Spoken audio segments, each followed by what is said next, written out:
Thank you so much, Heather, and thank you, Ron, as well. Um, so I'm going to tonight read one of my newer stories, but before I started, I did want to say that the story I published in Alaska Quarterly Review was one of my not my first published story, but one of my first, and it was the first story that I wrote that I did end up including in my collection. So in that way, I think of it as like the first um, I don't know, really finished piece that I wrote. And it was a story about a mermaid, and the mermaid's tail ended up being the cover of the paperback edition. So I still have the email you sent me, Ron, when it was accepted, and I was looking at it tonight, and it was still exciting to read it even 12 years later. So thank you again. Um, the piece I'm going to read from tonight is a very long short story, and I'm just going to read two excerpts from it. It is in Lightspeed magazine, and it is a piece that I started writing about 5 years ago that then unfortunately became very timely. So I am going to read from that. It is called The Incorruptible World. And I will start at the beginning and then I'll fill in a little bit in the middle and read a second scene. That first autumn, it felt as if the whole world had been made for them, which, of course, it had. They walked down the avenue of oaks that reached above their heads like Gothic arches, red leaves drifting lazily down to collect at their feet.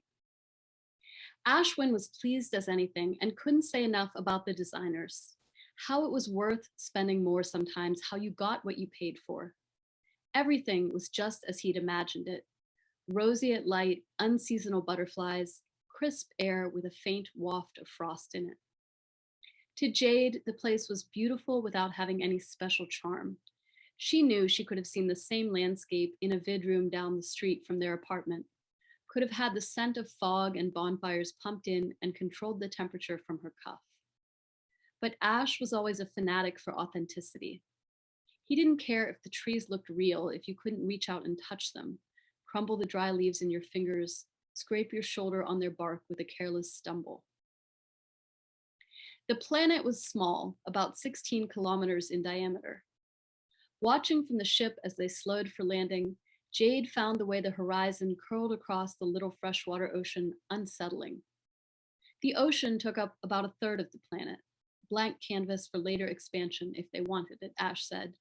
And the land was divided into three sections: grassland, deciduous forest, and tropical jungle with a strip of white sand beach. At their nexus were 4 city blocks.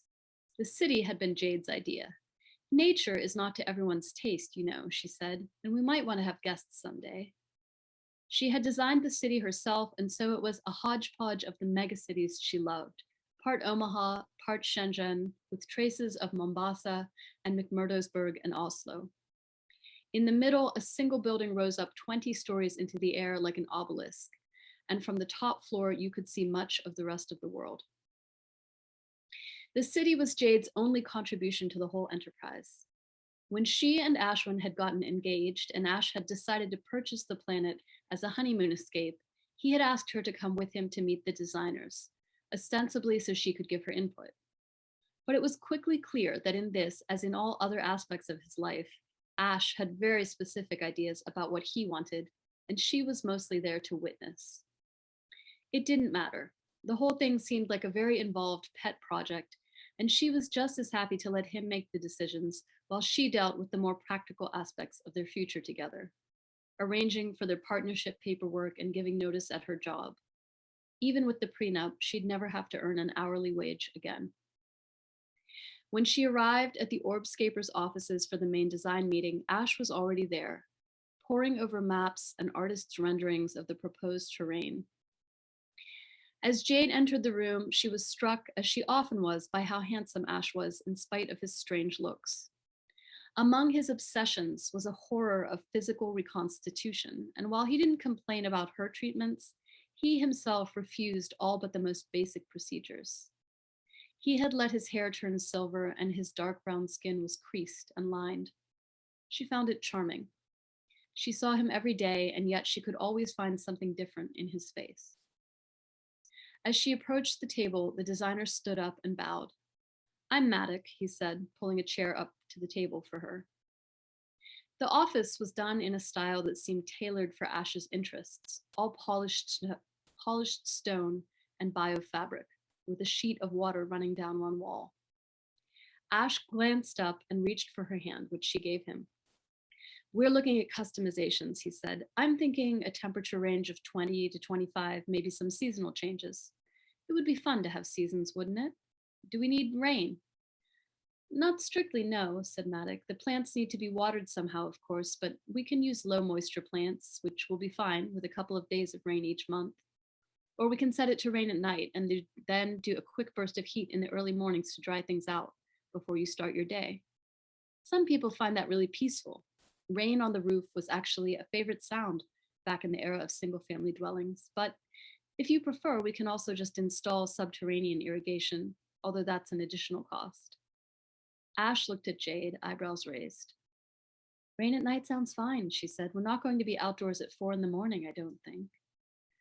We could also install a manual override, said Maddock. If, for example, you had a night or two that you wanted to be out late, you could just shut it off for that night and it would automatically resume the next day.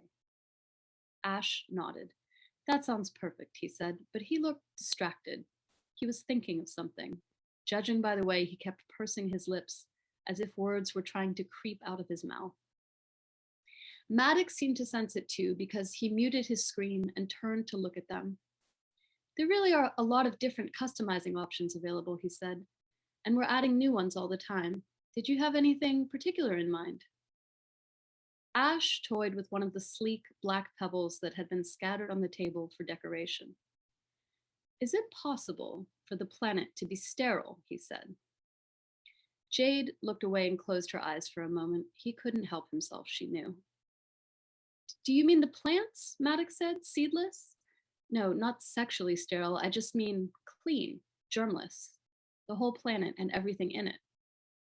Oh, said Maddox. Well, we haven't done it before, but, well, I'd have to look into the specs for that. It would certainly be very expensive, said Ashwin, speaking the word with the relish of someone with a vast supply of funds. So I'm going to skip ahead a little here, but we learn that this character, Ashwin, is intensely germophobic. And so he does have this entire planet built to be completely germless and customized so that no viruses, bacteria of any kind can get into it. And the designers use these little microscopic nanomachines to replace some of the functions that bacteria serve within the body. Because as much as we are all freaked out by germs right now, we actually can't live without viruses and bacteria in our body for very long at all. So the Ash and Jade get married. They head off to this planet for their honeymoon. And Ash especially is having a wonderful time because he's never been in a place with no germs. And his phobia of germs has really limited his life experiences up to this point. And then on the last day of their trip, the ship that is supposed to arrive and takes them home just never shows up. And they try all these various things to contact it, but they are essentially stuck in this very beautiful but very isolated planet far from Earth. Months and months go by and they start to think about their long-term survival. They have a machine called an aggregator that makes their food for them, but they decide they're going to learn, Jade is going to learn how to hunt some of the animals that live around them. So she starts doing that. And at the point where I'm going to pick the story back up, they've actually been marooned on this planet for 6 years.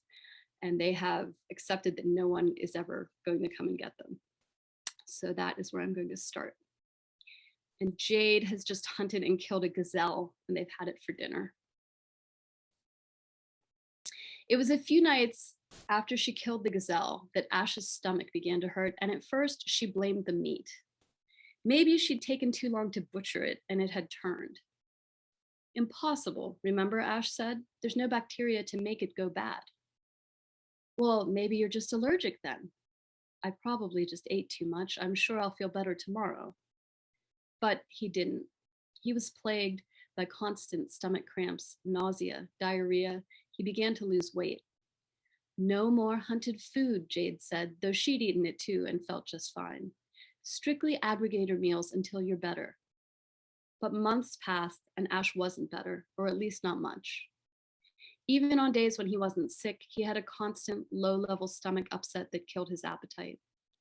Even without reconstitution treatments, he'd always seemed younger than his 50 years, but now he looked his age and then older. He rarely worked on his projects anymore, spent much of the day just sitting on the veranda of whatever home they happened to be in, looking out at the world he had ordered. Jade found herself taking longer and longer walks, ranging across the different biomes and the seams between them, trying to smother her restlessness. One day she came home to the forest house, their current haunt, and found him lying on the patio, his body turned away from her, a small gray and brown bird perched placidly on his shoulder. The bird took flight as she ran up to him, and she turned Ash onto his back. He smiled up at her and she caught her breath. What happens when we break, Jade, he said. There's no one here to fix us, that's for certain. It's beyond my skill and probably beyond yours too, though I admit you have surprised me with what you've been able to do. We have to try, she said. What could it hurt to try?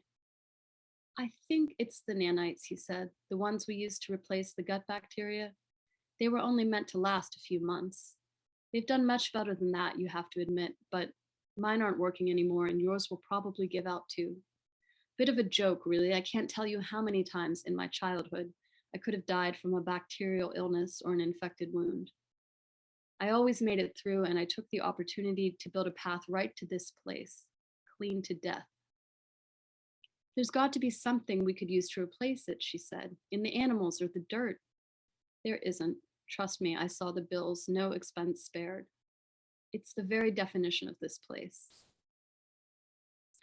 Ash wanted to sleep outside after that, to be outside all the time, and how could she say no? There was no reason not to. No mosquitoes, no predators, no unexpected weather. The roof of the porch kept off the rain and sun. Ash grew weaker by the day, but was content. Often he would ask her to bring him something, a shell, a stone, a branch in bud, and would spend hours running his fingers along the contours of it. It's a king's world after all, he told her. You couldn't buy this kind of quiet at home. You couldn't find this much unspoiled land. Jade helped herself to a cigarette and did not answer. The quiet was very much on her mind. She knew how quiet it would be once he was gone. He slipped from her in such incremental degrees, sleeping most of each day, dipping in and out of lucidity, that she began to think his death would be unremarkable. But when she finally woke in the middle of the night and found he was not breathing, Jade felt herself squeezed by a compressive panic that caught her off guard. She shook Ash's frail shoulders as though he were only playing a joke on her, and then, without a clear thought in her head, got to her feet and walked out into the forest.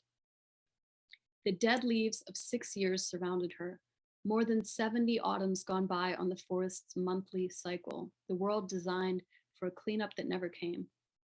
She and Ash had cleared paths, the leaves heaped into drifts that nearly reached the branches of the trees they came from, but there was no real relief. She reached to her pocket for her cigarettes, pulled out the silver case and the lighter, flicked a flame to life, and stood staring at it. Let it all go to hell and go with it, she thought. What's left for you? She touched the lighter to the nearest pile of dry leaves. A line of gold ran along the leaf's edge, a small orange and blue flame licking along its surface. There was a minute where everything was silent and slow, the flame wending its way from one leaf to the next, the soft gray scent of burning rising to her face. And then things happened very fast. The pile of leaves caught quickly, and the flames seemed to suck all the oxygen out of the air. They jumped, reaching for the branches above them, and Jade stepped backward. Already a cloud of black smoke was pouring from the leaf pile, and the next pile had caught flame, and soon another. Around her, she could hear rustlings in the leaves, the panicked sound of animals taking flight. She too turned and ran, but unlike them, she knew better. Ultimately, there was no escape. The fire would burn until it reached the ocean, until it had reduced the whole habitable world to ash. Stupid girl, she thought. Stupid way to find out you don't really want to die. Something landed on her nose. A moment later, on the back of her neck, her arms, her legs. She swiped at her body, imagining sparks, but realized she wasn't burned. Jade looked up through the branches and leaves and saw the pale outlines of clouds against the stars. The 4 a.m. rain right on time. She ran on as the storm gathered intensity, soaking her, subduing the piles of leaves to a slow burn and then a sizzle. She reached the house and sat by Ash's still body, one hand resting lightly on his forehead until the sun came up. And I am going to stop there. Thank you again for having me today.